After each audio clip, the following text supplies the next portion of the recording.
Hey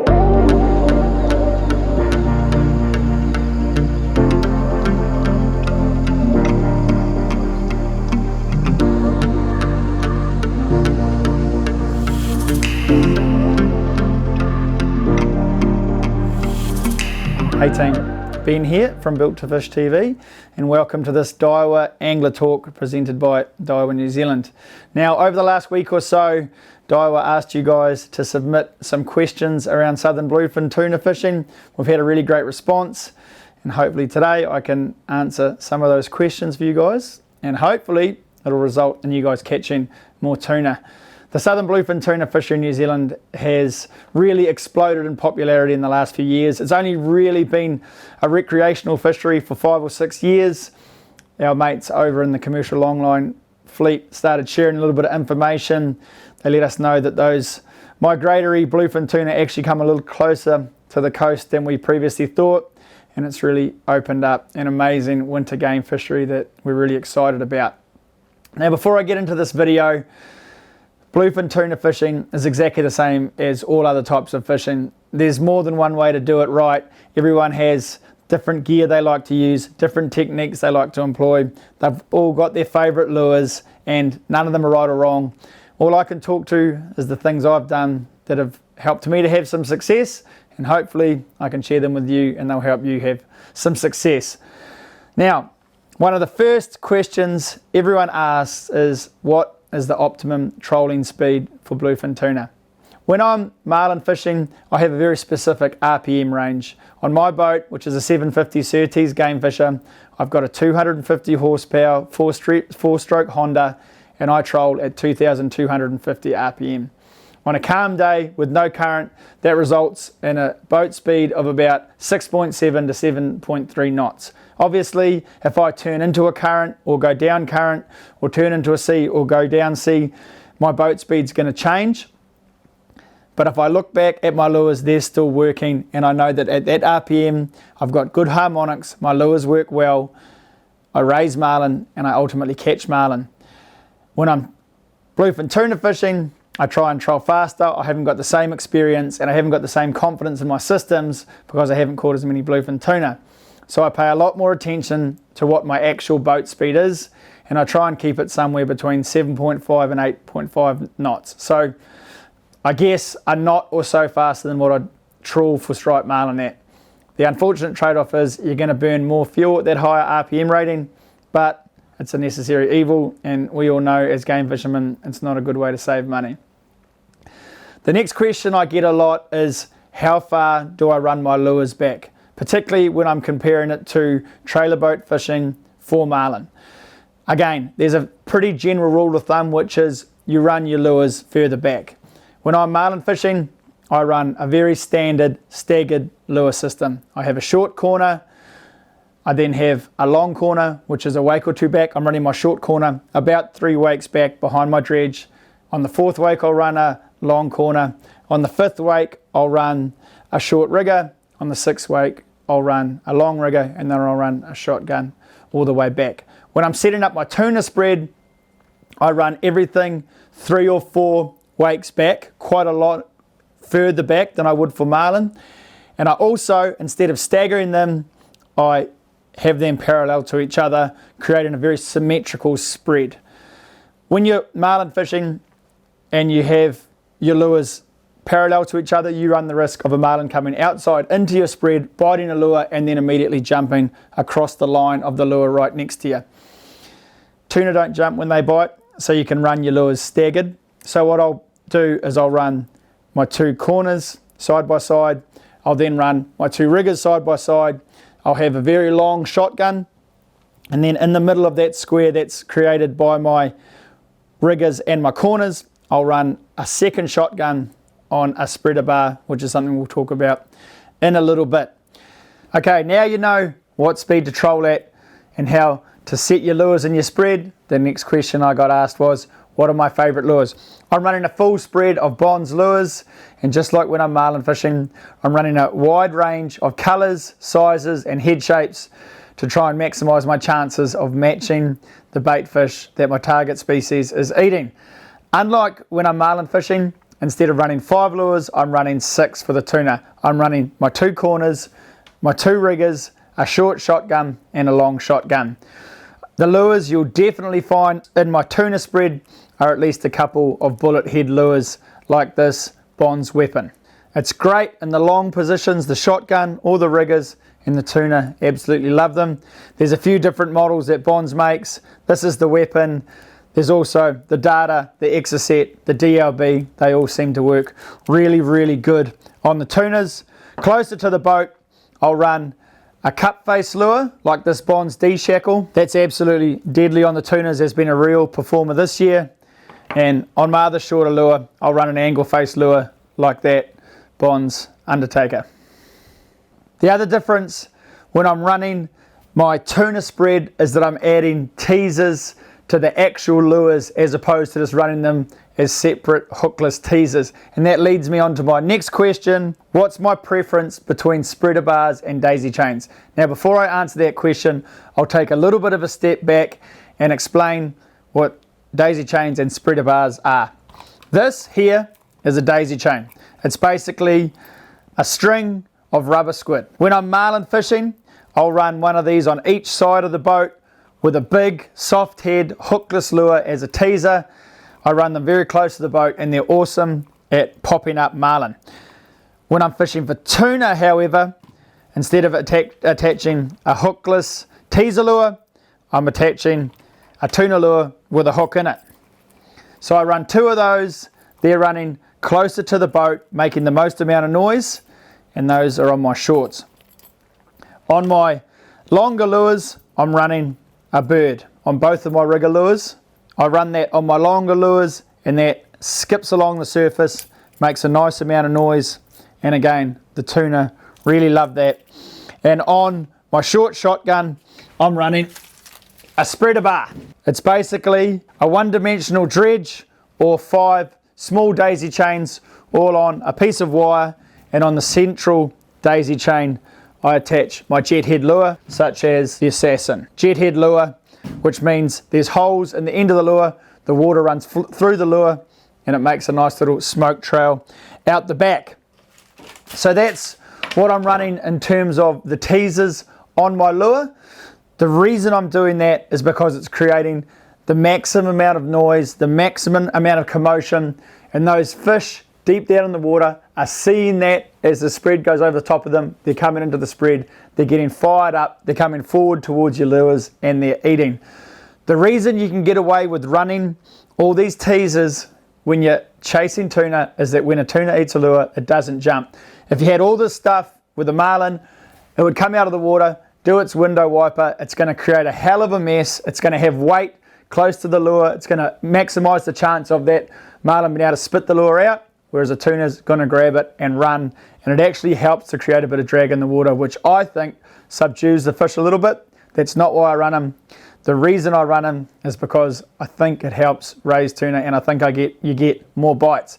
Now, back to the question, what's my preference between spreader bars and daisy chain lures versus lures all by themselves, such as that? My preference is to run the spreader bars, the daisy chains, the birds, and I tell you why. All the Southern Bluefin Tuna I have caught have been on lures that are running the teasers with them. Having said that, I run almost all of my lures apart from the long shotgun with those teasers. So chances are, if I'm going to catch tuna, it's going to be on the lures with all the teasers attached. We were in Waihau Bay a couple of seasons ago. We had a pack attack. We hooked 5 tuna at once. We had 6 lures out. What was the only lure that didn't get bit? The one without the teasers on it. So I had such an impressive start to running those teasers on the lures that I'm a fan. I'm always going to run them. If you're not getting bit and you're running the teasers, it's something different, and there's a temptation to blame the teasers. That's personal preference. For me, again, this year I caught a tuna on the Assassin behind the spreader bar, and the proof's in the pudding, right? So to answer that question, I prefer the teasers. That doesn't mean you're going to catch tuna if you don't run the teasers. It's been proved many times this season that the lures running by themselves will catch tuna just fine. It's up to you. They both work. If it's me, I'm going to use the teaser system. The next question, while we're talking about teasers, was strip teaser or daisy chain. We've talked about the daisy chain. I'm always going to run daisy chains. I also, however, am going to be running a strip teaser, or what's commonly known as a dredge. It imitates a school of bait fish, and it is very, very effective at raising pelagic fish, marlin, tuna. I'll never leave home without one. I run one religiously when I'm marlin fishing, and it's the same when I'm tuna fishing. I run it off my Bonds carbon dredge boom, and it's attached to the boom with a Daiwa electric reel. Makes pulling it in an absolute breeze. So to answer the question, I don't choose daisy chains or strip dredges. I choose them both, and they both work really, really well. Okay, while we're talking about the spread, another question that came in was, what do I reckon about having a bibbed minnow deep diver lure, and if so, single or double hook? I've already explained to you guys what my spread is, the lures I'm using and the teasers I'm using, and you would have seen that there wasn't a hard-bodied bib lure in that. For those of you guys that want to know what that kind of lure is, it's something like that. That's a Nomad DTX minnow. It's a hard-bodied lure, and it's got that bibbed front, which helps it dive deep under the water. I don't currently run one of these, but there's been many, many tuna caught over the last few seasons on these lures. I personally haven't had any success on it, but it's been proven that these are a very effective lure at catching tuna. They're good in the fact that they'll target a deeper part of the water column. So on those days where the fish are feeding a little bit deeper, adding a bib lure into your spread could be a good way, and it could be the difference. If I was running one, I'd run it the same as that. I'd have 2 hooks on it. And the good thing about these lures, and the same with my normal skirted lures, is that the hooks are nice and close together. Tuna generally go for the head of a bait fish, and if they come at a lure like that with their big mouths, hopefully they'll get both those hooks in their mouth and you'll have a way better chance of landing the fish. Okay, now that we've talked about the spread, the next question I got asked was more about the gear we're using. The question was, what is the minimum rod and reel combo you can use when you're targeting southern bluefin tuna? They want to know about drags, and they want to know about spool capacity. Most guys are using their marlin gear for bluefin tuna fishing, whether that's a 130 wide, an 80 wide, a 50 wide, a 30 wide, whatever they're comfortable using, and that's totally fine. They work really well. What I've been using, both for my marlin and now for my bluefin tuna fishing, is this Daiwa Saltiga lever drag 60. It's a 25 size reel. It's got 25 kilos of drag. It's nice and light. It's really fun to use. And on here I can fit 600 meters of 60 pound hollow and about 60 or 70 meters of 37 kilo Varivis mono top shot. And then on top of that, I've got a 250 pound wind on leader. I've found these setups to be extremely capable at catching marlin, now at catching tuna. They're really fun to use, and I've found that 700 meters or so is more than enough line capacity to deal with all the fish I've caught so far.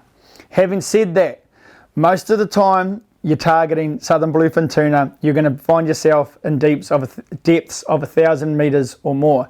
Whereas when I'm striped marlin fishing off the west coast, I'm anywhere from 50 meters to 100 meters, there or thereabouts. So if your tuna, when you're using these smaller reels with a reduced line capacity, decides to do a run to the bottom in 1,000 meters, you're not going to have enough line. You don't want to get into a tug of war with the bluefin tuna where you're trying to outmuscle it. Just like marlin, drag control is the key during the fight, and less is sometimes best. And what I mean by that is sometimes subtle drag control, backing off on the drag, can change a fish's mind during the fight. It's not something I can teach you on a video. It's something that you'll learn with experience, but it's just worth keeping in mind that drag control, changing something during the fight. backing off the drag, changing your boat position, sometimes driving away from the fish, sometimes driving on top of the fish, sometimes cranking the drag all the way up and then backing it off, are little things you can do to change a fish's mind during the fight. You don't want to get into a tug of war with a 100 kilo bluefin tuna. Just like a lot of other species, the harder you pull, the harder they pull back. Sometimes when you back off, they'll back off. It's worth remembering that. Personally, I think these Lever Drag 60s are a fantastic reel. I've really enjoyed using them and I'd recommend them for your bluefin tuna setups. They're a lot of fun. One of you guys asked about why Howe Bay being such a popular area to target the southern bluefin tuna. If you're based in Auckland, where is the nearest hunting ground that regularly produces southern bluefin tuna, and can you go west from the Manukau Bar? So that's kind of two questions.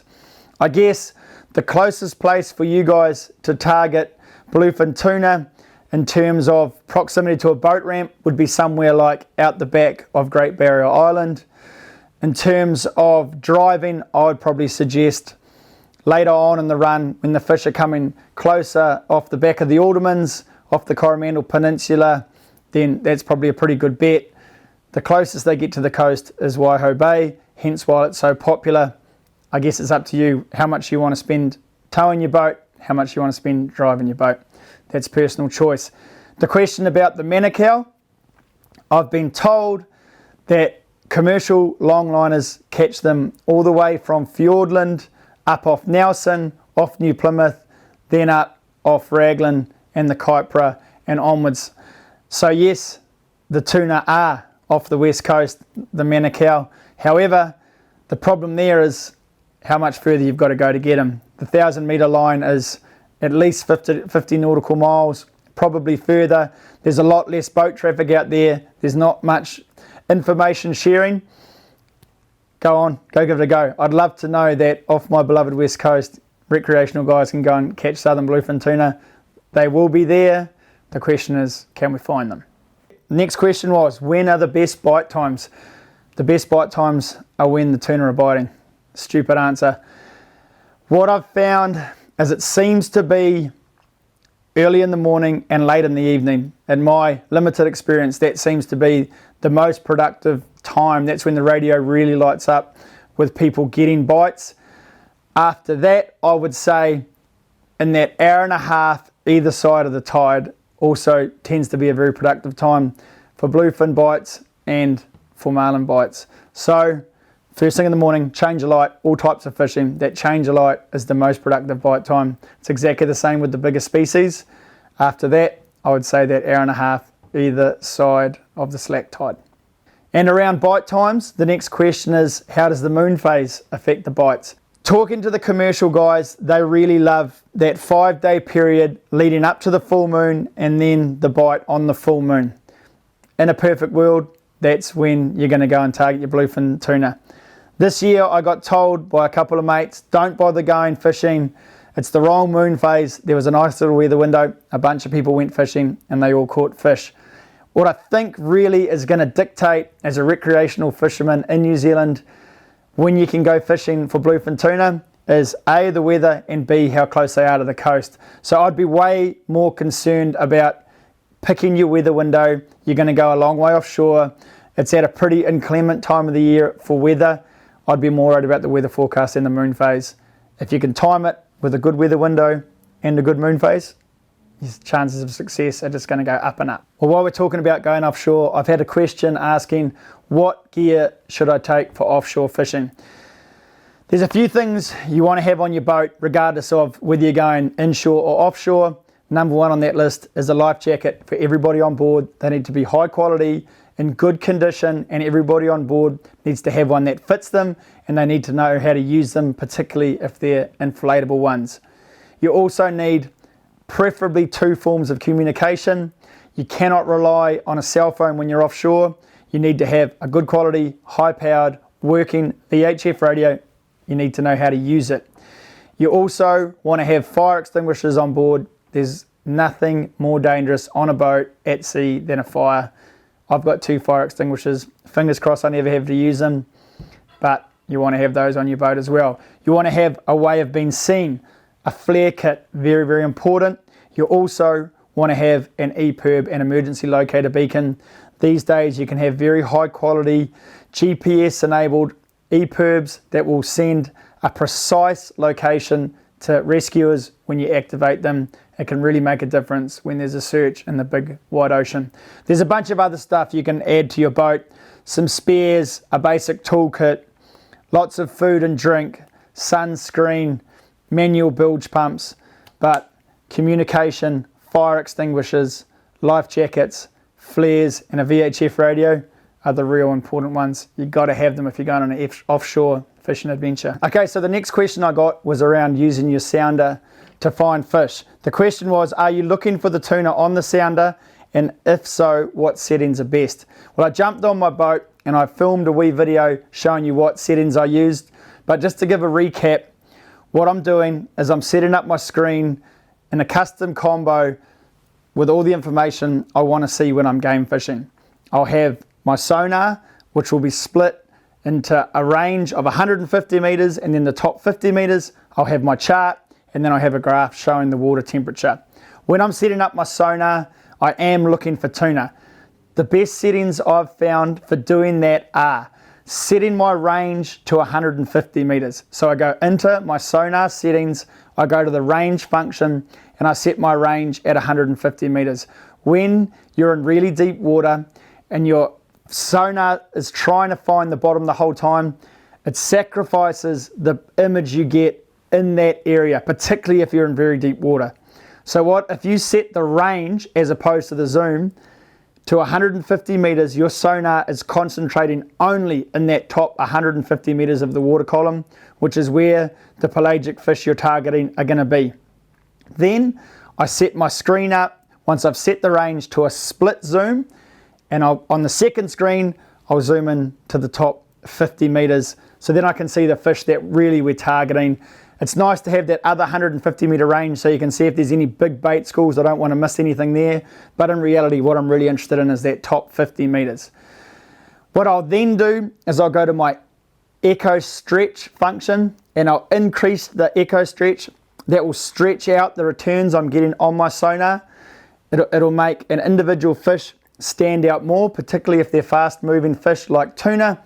And then the final thing I'll do is I'll manually adjust the gain up as high as I can till there's just enough clutter that I can see I'm not going to miss anything. You'll see if you crank your gain manually all the way up, your screen will get a lot of clutter in it. It'll be just about unreadable.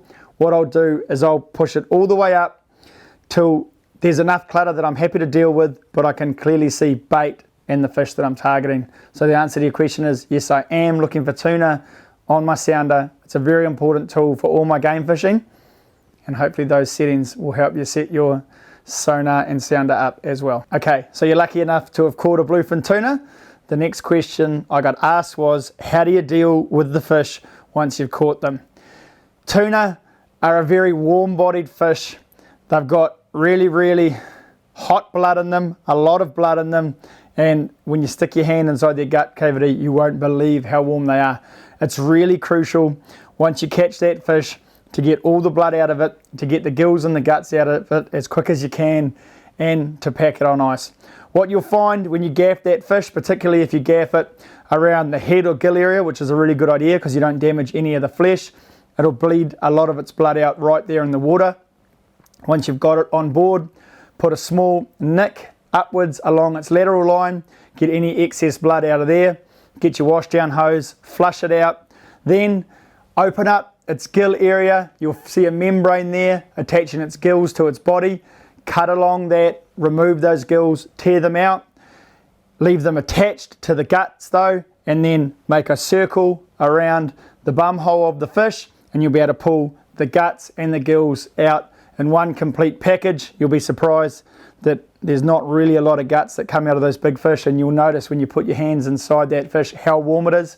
Flush it out, get as much of the blood and gut material out of the cavity, out of the head as you can. Pack it full of ice. You want to have a whole bunch of ice on board when you're targeting these fish. You want to maximize their eating qualities. Pack that fish full of ice, get it in a fish bag, and let the meat set. If you're going to weigh the fish, still get the blood and the guts and the gills out of it. You're not going to lose a lot of weight. Who cares how much it weighs? It's not worth sacrificing the eating quality of a fish just so you can get a glory shot at the gantry. You can still get that shot, but you can also get the benefits of a prime table fish. If you're not going to weigh that fish, you can even go that step further, quarter the fish at sea, put the quarters on ice, get rid of the rest of the waste, and you'll be left with beautiful eating fish. It's absolutely phenomenal.